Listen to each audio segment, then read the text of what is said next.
కాకరకాయ రెసిపీ చూద్దాం రండి. కాకరకాయలు శుభ్రంగా కడుక్కొని కోసుకొని పక్కన పెట్టుకోవాలి.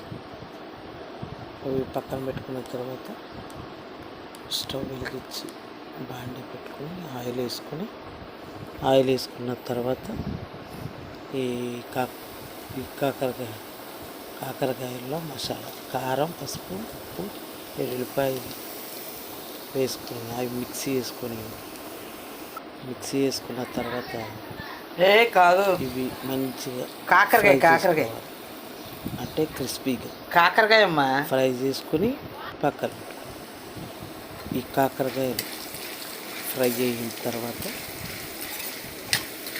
ఈ కాకరకాయ కారపొడి ఆ కాకరకాయలు కలిపితే కాకరకాయ ఫ్రై ఇంకా రెడీ.